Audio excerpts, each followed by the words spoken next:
Good afternoon, everybody. Welcome back to another employment law or employment rights Q&A. I'm Chris Justice. I'm an associate with the Toronto offices of Samfiru, Tumarkin.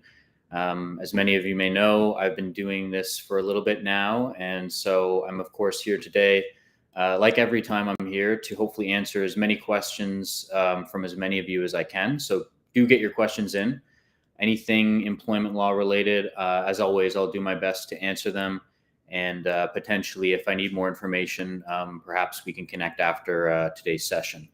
But having said that, as I usually do, I like to start with a little bit of information at the top, oftentimes from something I might see in the news or something in my own practice.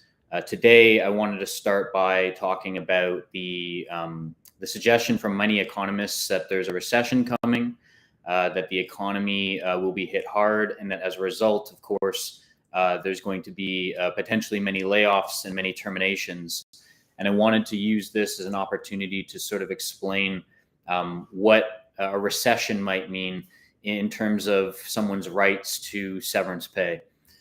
So a lot of people might think that if they're in a recession and they get let go, that their entitlements will be greater. A lot of employees may assume that it's going to, of course, take longer to find work, and therefore a longer severance period should be justified. And then on the other hand, you've got employers thinking, well, if there's a recession going on, maybe the courts will sympathize with me. Our finances are tight. We can therefore perhaps get away with paying less in severance. So depending on which side you're on, there's definitely a different message that's potentially being told. But I'm here to say that if you're an employee or an employer for that matter, you need to understand that during a recession, employees can in fact get bigger severance packages. And I want to go back to the main factors that courts will look at when deciding how much severance you should get. Now, I'm putting aside the idea that there may be a contract in any given situation. And I always tell people first to look at the contract, have a lawyer look at the contract, make sure that there is no what I would call enforceable termination clause in that contract that would limit your rights. But assuming that's not the case, then the courts will look at a number of factors when deciding how much severance someone should get. The first factor is the age of the employee at the time they're let go. And a lot of people, I'll say in the age range of the mid-50s and older, typically tend to get a bit larger severance packages than those below that age. The length of your service is another factor when determining how much severance you're owed. So naturally, the more more service you have, the more severance you'll get. Although in saying that, if you're an employee who's been at a company for a relatively short period of time, and you might think, am I only owed a week or two? Actually, that's not usually the case. If you're a short-term service employee, you will tend to see disproportionately larger severance packages being given. But length of service is another factor. And then the third factor is the position you had at the time you're let go. And then the last one has to do with the availability of other employment or of similar employment. And it's with that last factor, the availability of other employment, where a recession would come into play, where the courts would look at, well, you know what, there's less availability in the market right now. And so as that being the fourth main factor the courts look at, that's precisely why employees in a recession or in any real economic downturn could get actually more severance than not. So hopefully, if you've got a job, you're not going to be laid off or terminated. But if any of you are, and there's an ongoing recession or anything going on, just something extra to consider when sort of figuring out whether it's worth it to pursue your case. And of course, as always, if you're in doubt, give us a call. We'll be happy to kind of talk through the situation and just give you a more precise idea of what you would be looking at potentially if you were let go or if you've actually been let go. So with that said, I'll go back to some of the main topics I wanted to address today, but I'm just going to quickly answer a question that was posed by Taylor. Again, opportunity for everyone to get your questions in, so definitely send them in if you've got anything. But Taylor's asking or saying that they've brought several complaints of harassment from a supervisor to their HR department, and they keep telling Taylor that they'll look into it. It's been months now, and nothing has changed. And Taylor's asking whether or not they should quit their job in the face of what seems to be an HR department that is not doing its job.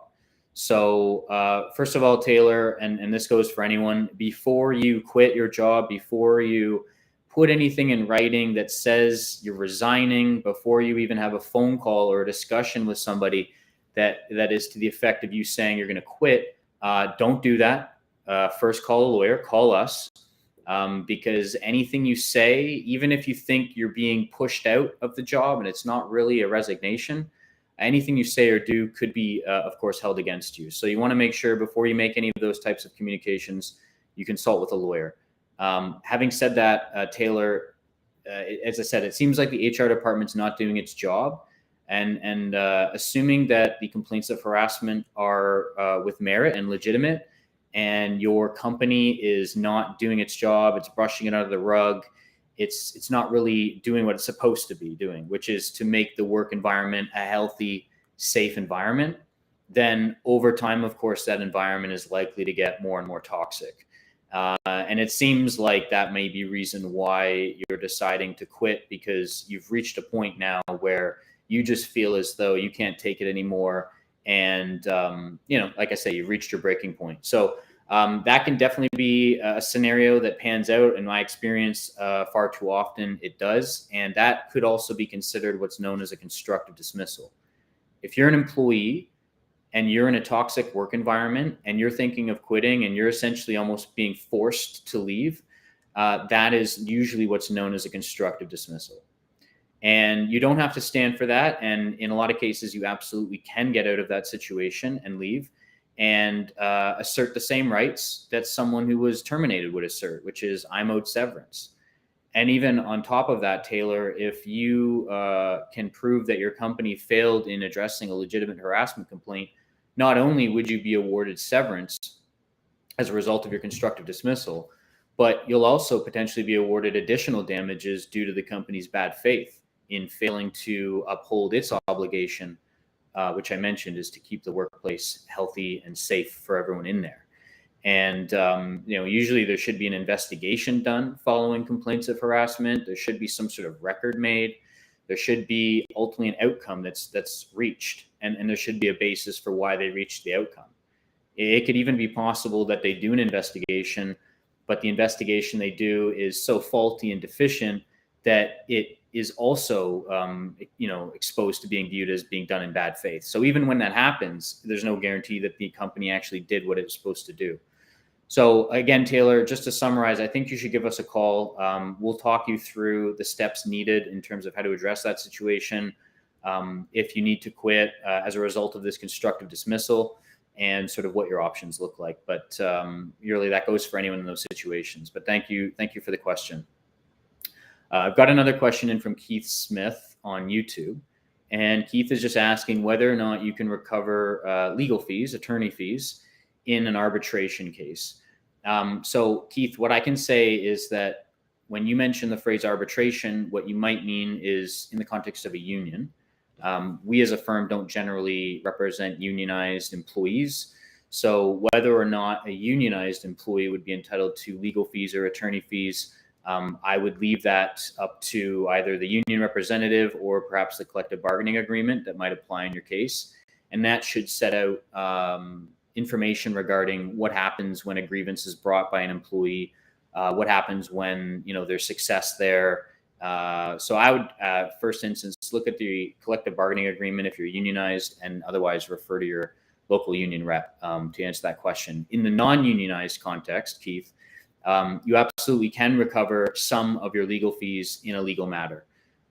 It's always something that's requested, and usually when a settlement is arrived at, the parties, part of the terms of the agreement involves some compensation for your legal fees. So I can say generally in that sense that the answer would be yes, Keith. I've got another question in from Leanna. Leanna is asking or saying that they have an ongoing mental health condition that has made the workload impossible to get through. And Leanna is asking, how do I go about asking my boss to lessen my responsibilities temporarily? So if you're an employee and you're in a situation where the work or the work environment is causing you stress and you need some form of accommodation, the first thing to generally do is to, as you say, ask your boss or ask the person you report to for some form of accommodation. Bring it to the company's attention so that they at least know sort of how you're being affected. Ordinarily, a company has an obligation to accommodate somebody in the workplace as long as it's not or does not lead to what's known as undue hardship. So you should ask your boss. You should explain to your boss that the workload is having an effect on your mental health. Now, you don't necessarily have to disclose any sort of diagnoses that you have. So don't feel as though you need to give up that much information that would be ordinarily private. But you do at least need to just generally explain it, the impact, and then perhaps suggest something, as you say, to lessen responsibilities on a temporary basis. So normally, as I say, there's an obligation on the company to accommodate your request, and as long as it's not going to cause undue hardship, they have to do that. So I'd start there. If there is pushback or the company says that they are unable to accommodate you and that there is just simply no way that your responsibilities can be lessened, then you should get a clear understanding as to why that is the case. And preferably this all be done in writing so that there's a record. And depending on what the company's response is, and depending on, kind of what you suggest in terms of lowering or lessening your responsibilities, the company may either be justified or not. It seems like on the basis of what you're saying, the request seems relatively insignificant, especially on a temporary basis. So if they were to push back and absolutely not accommodate you in any way, Leanna, then I think there's probably a good likelihood that they may be failing in their responsibilities. And if that's the case, then much like Taylor had sort of asked before, the work environment, there might be a failure to accommodate, and then that might actually result in a potential constructive dismissal. But you'll definitely want to run all this by a lawyer kind of when you get that response. So you get the response from the company, you speak to a lawyer, and from there, I think we'll be able to advise you in terms of what the next step should be and how to best preserve your rights, or if there is an action there to pursue and you want to potentially look for a severance package, then we can do that as well. But I definitely suggest, Lena, you give us a call and we can get more information from you and set up a consultation and take it from there. But thank you for that question. I've got another question from Faraz on Facebook, who is asking whether or not your boss can push you to retire. And Faraz is saying that they're nearing 65 and they've been hearing comments made around Faraz by other senior management. Okay, so there's some comments going on in the workplace about whether or if you're going to retire, and you feel as though you're almost being pushed out of the company because of your age. So this is another example, just like in Leanna's case and Taylor's case, of a potential constructive dismissal. And not only that, but also an age-related constructive dismissal, which would bring in human rights concerns. So no one has the right to be subject to discrimination on the basis of age. And if you are going to lose your job based on your age, or if you feel as though you're being pushed out of the workplace based on your age, then that is an instance of age-related discrimination. And while I can understand a company perhaps wanting to do that, they are playing with fire when they do that. And so not only would you be, for us, potentially entitled to severance as though you were let go, but also human rights damages for the age-related reasons for why you were let go or why you had to leave. And if this is making you feel a certain type of way where you also want to leave or potentially quit, then much like Taylor, I would definitely say contact our office before sort of communicating with the company and before saying anything. But absolutely, this seems like the commentary in the background about your age is going to very much foster a toxic working environment. And for that reason, there's no real justification, and you have rights to get out of there if you want, and potentially get severance. So again, this is another question or situation rather that I think would be best talking about in more fulsome detail during a consultation. So give us a call, and we'd be happy to do everything you can for you. I've got another question in from Game Day Entertainment on YouTube, who's asking, if you're a service manager at a federally regulated transport company, is your only recourse for making a claim for unjust or wrongful dismissal through civil court and not through the Canada Labor program? So normally, if you go through the government branch after a wrongful dismissal, and this applies whether we're talking about a provincially regulated employee or federally regulated employee, the government branch that would assist you in getting your damages, say, for wrongful dismissal, is just to the extent that the legislation allows for. And a lot of people misunderstand that the legislation that deals with provincially and federally regulated employees provides you with a fair and reasonable severance package. It really just only provides you with the company's bare minimum obligations to you. But it speaks nothing to what your potential maximum is. And so while it may be possible to go through the Canada Labor program and seek severance, I think you'd be doing yourself a massive disservice, and that it would first be better to try and negotiate, hopefully without any lawsuit, as to what a reasonable severance package would be. And if that fails and it makes sense for you financially or otherwise to go through with it, then I would probably suggest that going through the civil court process would be your best bet, and would probably at least allow you to recover more compensation than may otherwise be the case. But Game Day, if you have any further questions, you want to follow up with this question, definitely give us a call, and again, we'll be happy to set up a consultation and kind of take you through it. But with that said, I think that's all the questions I have right now. So do get your questions in. I'm happy to answer as many as possible. I'm just going to revert back to sort of some of the talking points that I had at the outset of today's discussion. I was earlier talking about layoffs or terminations in the context of a recession, and how that means that as an employee in those scenarios, you'll get more severance. I wanted to sort of touch on also an experience, a recent experience I had with a former client that had to do with coming to work intoxicated. And this person in particular had a drinking problem, and it had, we'll say, bled over into the workplace, and it was affecting his work performance. And he had mentioned actually that, he had some issues with drinking to his boss here and there on occasion. And there had been some sort of connection between that and his performance at the company. But eventually, the people that his boss reported to had decided to let him go for poor performance, ongoing poor performance. And he came to me and sort of said, Chris, am I out to lunch on this one? Am I dead to rights? Do I have any recourse? I was let go for not doing my job. I agree I wasn't doing my job the best, but I had this problem drinking. My boss knew about it. And in any event, they let me go, and they let him go for cause with no severance.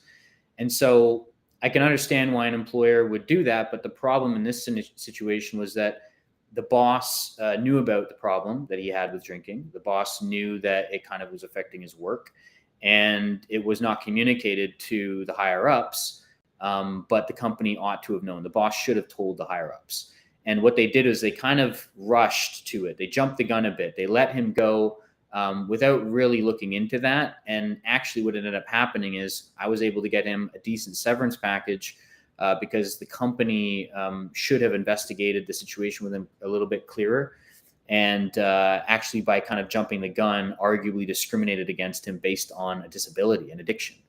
And so it was just an example of a case where you might ordinarily think that someone may have no rights or options in that situation, but because of the addiction and it's linked to the workplace, and then they let him go without actually trying to accommodate him, maybe put him through a rehab program, something like that, and just instead let him go for cause, there was arguably a failure to accommodate there, almost like in a similar situation to either Taylor's situation regarding the harassment or Leanna's earlier question regarding the increased workload. And so it was just a quick example I wanted to share of like situations where you may think you're owed nothing, but actually you have more rights than you think. And so I know a lot of you might be in a situation like that, or just generally in a situation where you think, you may not have any rights whatsoever or any possible compensation owed to you. But in a lot of cases, you in fact do. So all the more reason to give us a shout regarding any of your employment law concerns. And if anything, we can confirm or deny whether or not you have a case and what kind of case it is. But having said that, I'll just get back into some of the questions. I've got a question in from Jeannie Hill on YouTube asking, is all these laws only for Toronto, Ontario, and Alberta area, or is it for BC also? So just to be clear, Jeannie, each province will have its own legislation that deals with employment standards. So in Ontario, you've got the Employment Standards Act. Alberta's got its own legislation. British Columbia also has its own legislation. Having said that, they're all relatively similar. There are some differences, but in terms of severance, unless you've got a contract that limits you to only the bare minimums in legislation in your given province, then across Canada, severance entitlements are pretty much the same, with the exception of Quebec, which operates on basis of civil code. But otherwise, the other provinces and territories, when it comes to severance specifically, you're generally speaking looking at the same amounts owed to you, give or take, a little bit here, a little bit there. So it only really differs when it comes to provinces in terms of the bare minimum entitlements that companies might owe you under legislation. But as I explained earlier, what you actually think is fair and reasonable, if you think that's actually just the legislation, you're incorrect. The legislation is just the very bare minimum that companies have to give you. Your rights and entitlements are, for the most part, generally much, much greater. Now, Jeannie, when it comes to things that I was talking about earlier, as far as harassment complaints and a company's obligation to keep a safe and healthy work environment, when it comes to a company's obligation to accommodate somebody if they need accommodation or deserving of accommodation, then generally, regardless of what province you're in, there's going to be a very similar law, if not identical to Ontario, as there would be in Alberta and BC. So all of these provinces all have laws that place obligations on companies to accommodate things, whether it's disability related, whether it's sort of a stress or a temporary type accommodation or any of that. So if you're in any of those areas, we've got offices in BC, we've got them also in Alberta. So regardless of which province you're in, if you're in any of those areas, we have lawyers that can help you out. Just check out our website, and we can definitely do as much as possible to help you, regardless of what your case is about. So I think that answers your question, Jeannie. But thanks for bringing it in for clarification. I've got another question in from Greg on Facebook. Greg is saying that they left their job a couple months ago. They had almost 50 hours of vacation that was not paid out. And Greg's asking what his options are. So absolutely, if you've got unpaid but accrued vacation time, you have the option of first contacting a lawyer, as I normally would suggest, and finding out exactly what those hours represent, whether you are owed those hours, because sometimes there are mistakes. Sometimes people might assume that certain hours might carry over. But in any case, we would want to clarify what exactly is owed to you in that regard. But if it is owed, then it's owed as a matter of course, as a matter of law, and that should be something that would be given to you. So options wise, you could get a lawyer involved to try and negotiate that, or contact your lawyer. You yourself could also make the first point of contact. You could write to your company or write to your former employer and sort of clarify what hours you're missing, kind of where you came from that. Just basically give them an idea of the calculations and all that. If they respond negatively, then I think at that point you'll probably have to get a lawyer involved. But hopefully that can be something that's ironed out without much fuss, because again, if it is owed but unused vacation up to your last day after leaving, I would like to think that that's going to be much less contentious or an issue than if you were asking for 2 years of severance, for example. But for all I know, Greg, you might actually be owed severance depending on the reasons why you left your job. So again, I would say contact us and we can try to flesh out that situation in a bit more detail. I've got another question in from JR on YouTube. JR is asking, is it safe to assume the legislation aforementioned applies or is somewhat similar to mainland USA? And what I'll say, JR, is, first of all, I don't practice in the US, but what I do know is that the employment laws, generally speaking in the US, and legislation for that matter, are very different than in Canada. For example, there's what's known as at-will termination in the United States.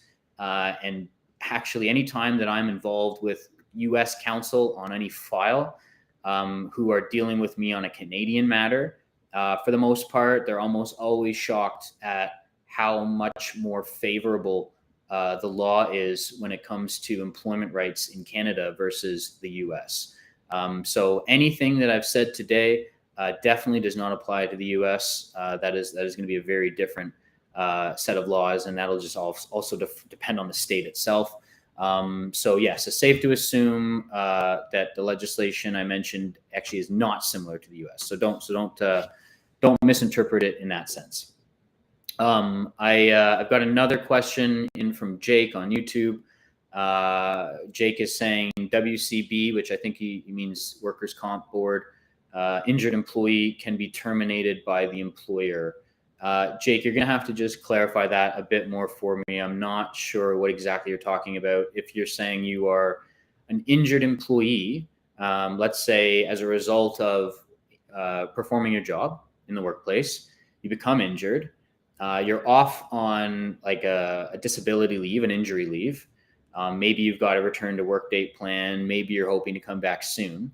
And you're terminated by your employer while off on a disability leave, essentially. If that's what you're talking about, then that raises alarm bells for sure. I mentioned earlier human rights violations. So if you're injured at the job and you lose your job as a result of the injury, the question is asked, had you not been injured, would you have been let go? And it seems like if what I'm assuming is correct, Jake, that but for the fact that you were injured, you wouldn't have been terminated.